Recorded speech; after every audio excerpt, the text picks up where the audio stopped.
পর্দায় আপনারা একটি ক্রিকেট খেলার দৃশ্য দেখতে পাচ্ছেন। দৃশ্যটি দেখে আপনাদের কি মনে হচ্ছে? নিশ্চয়ই মনে পড়ে যাচ্ছে 2011 সালের বিশ্বকাপ ক্রিকেট ফাইনালের কথা। ওই ম্যাচের শেষ বলে ভারতীয় অধিনায়ক মহেন্দ্র সিং ধোনি ছক্কা মেরে দলকে বিশ্বকাপ জিতিয়েছিলেন। তিনি বলটিকে যেই বেগে আঘাত করেছিলেন, বলটি কিন্তু তার থেকে বহুগুণ বেশি বেগে গ্যালারিতে আছড়ে পড়েছিল। তো বলা যেতে পারে মহেন্দ্র সিং ধোনি তার ব্যাটকে অ্যাম্প্লিফায়ার হিসেবে ব্যবহার করেছিলেন। এখন স্বাভাবিকভাবেই আমাদের মাথায় প্রশ্ন আসতে পারে, অ্যাম্প্লিফায়ার কি? আসুন বিষয়টি সম্পর্কে জেনে নিই। আমাদের আজকের আলোচ্য বিষয় হচ্ছে চারটি। প্রথমত, অ্যাম্প্লিফায়ার কি? দ্বিতীয়ত, আমাদের কেন অ্যাম্প্লিফায়ার দরকার? তৃতীয়ত, অ্যাম্প্লিফায়ারের উল্টো জিনিস অর্থাৎ অ্যাটেনুয়েটর কি এবং আমাদের কেন আদৌ অ্যাটেনুয়েটর দরকার আছে কিনা?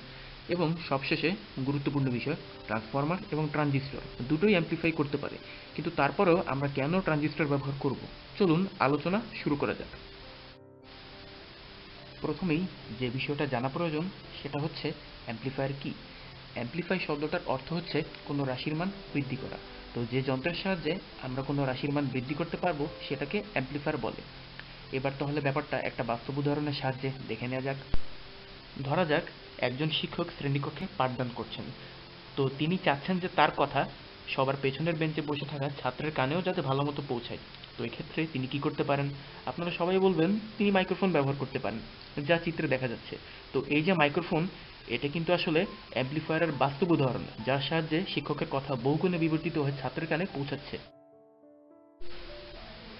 অ্যাম্প্লিফায়ার হচ্ছে এমন একটা যন্ত্র যার সাহায্যে আমরা পাওয়ার, কারেন্ট বা ভোল্টেজের মান বৃদ্ধি করতে পারি। চিত্রে দেখা যাচ্ছে আমরা শব্দের মান বৃদ্ধি করার জন্য অ্যাম্প্লিফায়ার ব্যবহার করছি। চলুন অ্যাম্প্লিফায়ারের প্রয়োগ চিত্রের সাহায্যে দেখে আসি। চিত্রে দেখা যাচ্ছে লিভারের এক প্রান্তে কম পরিমাণ বল প্রয়োগ করে অপর প্রান্তে পাথরকে বেশ ভালো উচ্চতায় তোলা হচ্ছে। তো এই যে এক প্রান্তে কম বল প্রয়োগ করে অপর প্রান্তে বেশি বল পাওয়া যাচ্ছে, এটাই কিন্তু আসলে অ্যাম্প্লিফায়ারের উদাহরণ। আচ্ছা, অ্যাম্প্লিফায়ার কোথায় ব্যবহৃত হয়? সাউন্ড সিস্টেমে, গাড়ির হর্নে এবং রেডিও সহ আরও অনেক জায়গাতে অ্যাম্প্লিফায়ার ব্যবহৃত হয়। বিভিন্ন কনসার্টে জোরালো শব্দ তৈরির কাজেও অ্যাম্প্লিফায়ার ব্যবহৃত হয়। দৈনন্দিন জীবনে আমরা যে রেডিও ব্যবহার করে থাকি সেখানেও কিন্তু অ্যাম্প্লিফায়ার ব্যবহৃত হয়। কিভাবে?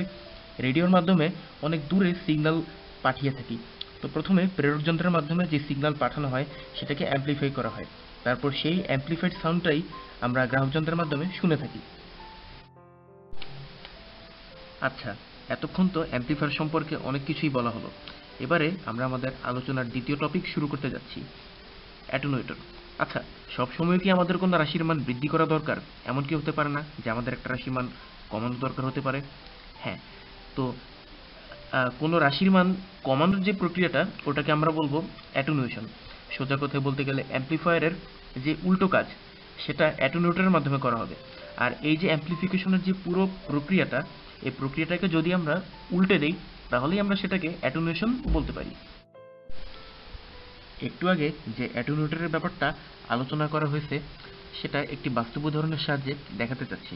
ধরা যাক আমি সাইকেল চালিয়ে রাস্তা দিয়ে যাচ্ছি, আমার সামনে একটি স্পিড ব্রেকার পড়লো। তা আমি স্পিড ব্রেকারটা অতিক্রম করলাম, করার সময় ধাক্কা অনুভব করলাম। আমরা সবাই জানি সাইকেলের সিটের নিচে স্প্রিং দেওয়া থাকে। তো এই যে ধাক্কাটা আমি অনুভব করলাম, এটা আসলে যে পরিমাণে অনুভব করার কথা ছিল আমি কিন্তু তার চেয়ে কম অনুভব করেছি। এই ঘটনাটা সম্ভব হয়েছে কিভাবে? স্প্রিংয়ের কারণে। তার মানে স্প্রিংটা এক্ষেত্রে অ্যাটেনুয়েটর হিসেবে কাজ করেছে। সেম ঘটনাটা আমরা বাসের ক্ষেত্রে দেখতে পাই, তবে বাসের ক্ষেত্রে স্প্রিংয়ের সাইজটা আরও বড় হওয়ার কারণে বাসের ক্ষেত্রে এটা আরও ভালো কাজ করে। আমরা সবাই গেইন শব্দটার সাথে কম বেশি পরিচিত। আউটপুট এবং ইনপুটের রেশিওকেই গেইন বলা হয়। তো গেইনের সাহায্যে যদি অ্যাটেনুয়েটরের সংজ্ঞা দিতে চাই তাহলে বলবো যে অ্যাটেনুয়েটরের ক্ষেত্রে গেইনের মান একের চেয়ে কম। কেন? কারণ অ্যাটেনুয়েটরে আমরা সবসময় আউটপুটকে ইনপুটের থেকে কমিয়ে থাকি। তো যেহেতু কমানো হয় সেক্ষেত্রে অবশ্যই গেইনের মান একের চেয়ে কম হবে অ্যাটেনুয়েটরের ক্ষেত্রে। এবারে আমাদের তৃতীয় টপিক অর্থাৎ অ্যাটেনুয়েটর কেন দরকার এ বিষয়ে কিছু বলতে চাই। অ্যাটেনুয়েটর কেন দরকার এ সম্পর্কে আমরা আগে আলোচনা করেছি, সাইকেল এবং বাসের যে স্লাইডটা ওখানে বলা হয়েছিল। তো আরও একটা বিষয় বলতে চাচ্ছি, ধরা যাক কাউকে আমরা মোবাইলে কল করলাম। এখন এই যে কল করা হলো, কল করার পরে আমরা যে কথা বলছি এটা প্রথমে মোবাইল টাওয়ারের মাধ্যমে অ্যামপ্লিফাই করা হয়। তো এই অ্যামপ্লিফাইড সাউন্ডটা যদি অপর পাশের লোক শুনতে চায় সেটা তার জন্য খুব একটা ভালো হবে না। তো এই ক্ষেত্রে যেটা করা হয়, প্রথমে টাওয়ারের মাধ্যমে অ্যামপ্লিফাই করা হয়, এরপরে অ্যাটুনেট করা হয়। এই অ্যাটুনেট করার পরে যে সাউন্ডটা থাকে সেটাই আসলে অপর পাশের লোক শুনতে পায়। এবারে আমাদের সর্বশেষ আলোচ্য বিষয় অর্থাৎ ট্রান্সফরমার ও ট্রানজিস্টর দ্বারা অ্যামপ্লিফিকেশন। প্রথমেই ট্রান্সফরমার। পাওয়ার স্টেশন থেকে কারেন্ট পাঠানোর সময় কারেন্টের মান বেশি হলে তারের লস বেশি হবে। এক্ষেত্রে কি করা যায়? প্রথমে ট্রান্সফরমার দ্বারা ভোল্টেজকে বহুগুণ অ্যামপ্লিফাই করা হয়, ফলে পাওয়ার কনস্ট্যান্ট রাখতে গিয়ে কারেন্টের মান ঠিক ততগুণ কমে যায়। এভাবে তারের পাওয়ার লস অনেক গুণ কমানো হয়। এবারে ট্রানজিস্টর। ট্রানজিস্টর ট্রান্সফরমারের চেয়ে কম পাওয়ার নিয়ে কাজ করে, ফলে সে ভোল্টেজ এবং কারেন্ট দুটোকেই অ্যামপ্লিফাই করতে পারে।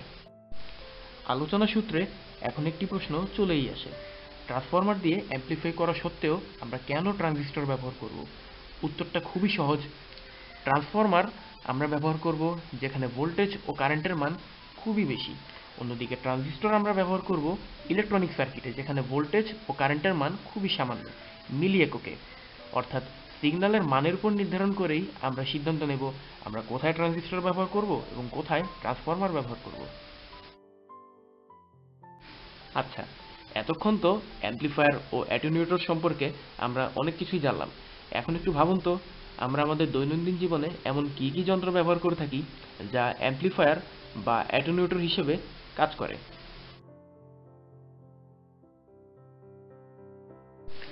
আশা করি এতক্ষণের আলোচনা থেকে অ্যামপ্লিফায়ার, অ্যাটেনুয়েটর এবং ট্রান্সফরমার ও ট্রানজিস্টর কিভাবে অ্যামপ্লিফায়ার হিসেবে কাজ করে সে সম্পর্কে আপনারা স্বচ্ছ ধারণা পেয়েছেন। এই টিউটোরিয়ালটি তৈরিতে যারা সহায়তা করেছেন